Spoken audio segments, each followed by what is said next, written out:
Audiobook, Jus Resumos, Processo Penal, Aula 35. Teoria Geral da Prova no Processo Penal. Olá, entusiastas do direito processual penal. Sejam muito bem-vindos ao Jusemos. Hoje, embarcaremos em um tema fundamental para a compreensão do processo penal, na teoria geral da prova. Vamos explorar os conceitos essenciais, a distinção entre atos de prova e investigação, as diferentes categorias de provas, lícitas e ilícitas, e os sistemas de valoração adotados pelo nosso ordenamento jurídico. Preparem-se para desvendar os alicerces da busca pela verdade no processo penal. As investigações preliminares, como o inquérito policial, e o processo penal em si são instrumentos de cognição, reconhecimento e reconstrução aproximativa de um fato histórico passado. Seu objetivo primordial é instruir o julgador, proporcionando o conhecimento necessário para a formação de sua convicção através da reconstrução histórica dos eventos. É por meio da prova que o fato será reconstituído e apresentado ao juiz, aquele que dirá o direito aplicável. Podemos definir prova sob diferentes perspectivas. 1. Badaró. Prova é o meio pelo qual o juiz chega à verdade, convencendo-se da ocorrência ou inocorrência dos fatos juridicamente relevantes para o julgamento do processo.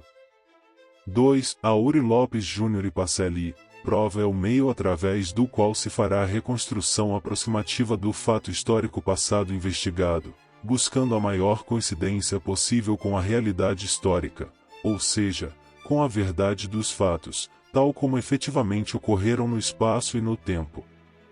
Para além do conceito de prova, alguns termos são cruciais para a teoria geral da prova: atividade probatória, o conjunto de atos praticados para a verificação de um fato, envolvendo partes e juiz.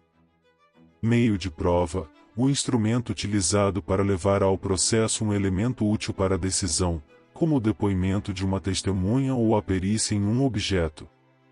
Meio de obtenção de prova, o instrumento utilizado para coletar elementos ou fontes de provas capazes de convencer o julgador. Em regra, dependem de autorização judicial, como a busca e apreensão, infiltração policial e interceptação telefônica. Fonte de prova: tudo que é idôneo a fornecer um resultado apreciável para a decisão do juiz, como uma pessoa, um documento ou uma coisa. Elemento de prova: o dado bruto extraído da fonte de prova, ainda sem valoração judicial.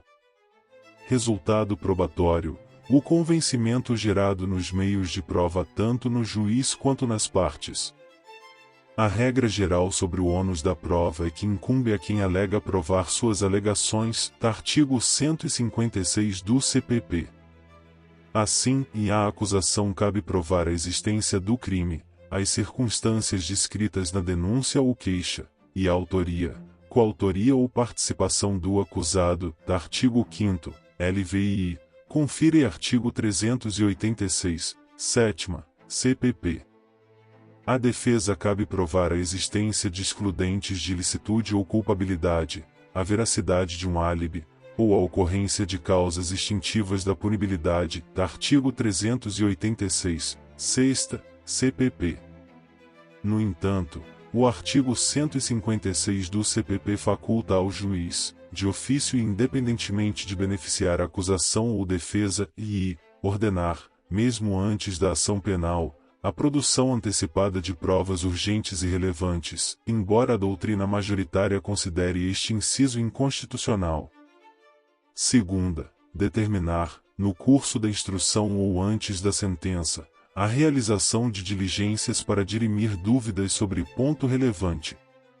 Em caso de dúvida, o princípio do indúbio pro réu determina que a decisão deve ser favorável ao réu.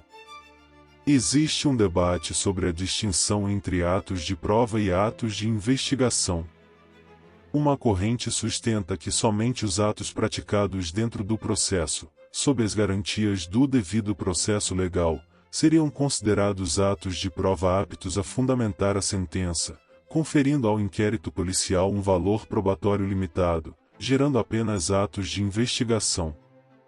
Contudo, outra corrente, com robusta fundamentação, embasada no artigo 155 do CPP, defende que o juiz formará sua convicção pela livre apreciação da prova produzida em contraditório judicial, mas não poderá fundamentar sua decisão exclusivamente nos elementos informativos colhidos na investigação, ressalvadas as provas cautelares, não repetíveis e antecipadas. O STJ e o STF entendem que as provas produzidas no inquérito policial podem influir na formação do livre convencimento do juiz, desde que complementadas por outros indícios e provas obtidos na instrução judicial. Portanto, os elementos informativos do inquérito possuem um valor probatório relativo e precisam ser corroborados em juízo para fundamentar uma condenação. As provas podem ser classificadas em provas ilícitas, são aquelas obtidas com violação de normas de direito material, ou seja, com violação de direitos fundamentais ou garantias constitucionais. Exemplos incluem confissão obtida mediante tortura ou soro da verdade, e interceptação telefônica sem autorização judicial. O artigo 157 do CPP e o artigo 5º, LVI, da Confira as consideram inadmissíveis, devendo ser desentranhadas do processo. Provas ilícitas por derivação, fruitis of depois ou no trio 1º do artigo 157 do CPP também considera inadmissíveis as provas que derivam de outras ilícitas, salvo quando não houver nexo de causalidade evidente entre elas, ou quando a prova derivada puder ser obtida por uma fonte independente da prova ilícita originária. 1º do artigo 157. Um exemplo seria uma confissão sob tortura que indica a localização de drogas. A descoberta das drogas por uma investigação independente tornaria essa prova lícita.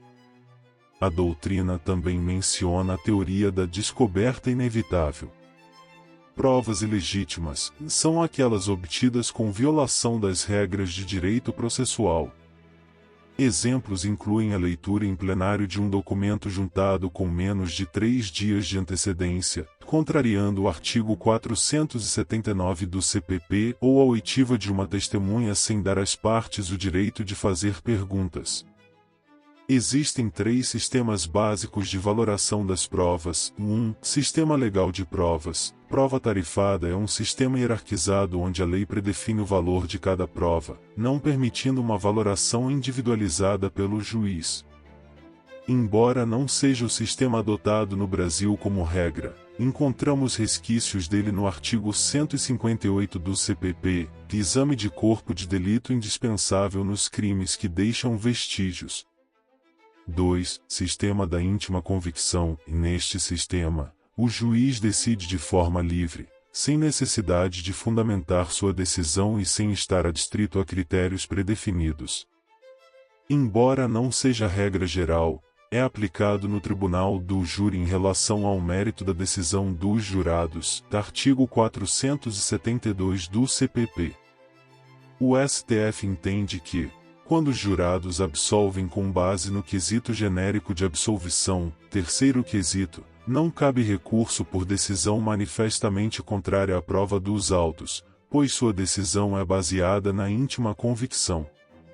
3. Sistema do livre convencimento motivado. Persuasão racional é o sistema adotado como regra pelo Código de Processo Penal, artigo 155 e artigo 315 do CPP, e pela Constituição Federal, artigo 93, nona. Nele, o julgador é livre para valorar as provas de acordo com seu convencimento, mas deve fundamentar sua decisão, indicando os elementos que o levaram a formar sua convicção. Não existe uma superprova, todas as provas são valoradas em conjunto, de acordo com o caso concreto. A teoria geral da prova é um pilar essencial do processo penal, guiando a busca pela verdade e a correta aplicação da lei. Compreender os conceitos, as classificações e os sistemas de valoração das provas é fundamental para a atuação de todos os operadores do direito. Esperamos que esta aula tenha proporcionado uma visão clara e abrangente sobre este tema. Se você gostou deste conteúdo, não se esqueça de curtir, compartilhar e se inscrever no canal Jusemos para acompanhar mais temas relevantes do direito processual penal. Deixem seus comentários e dúvidas abaixo. Até a próxima, e continuem aprofundando seus conhecimentos jurídicos.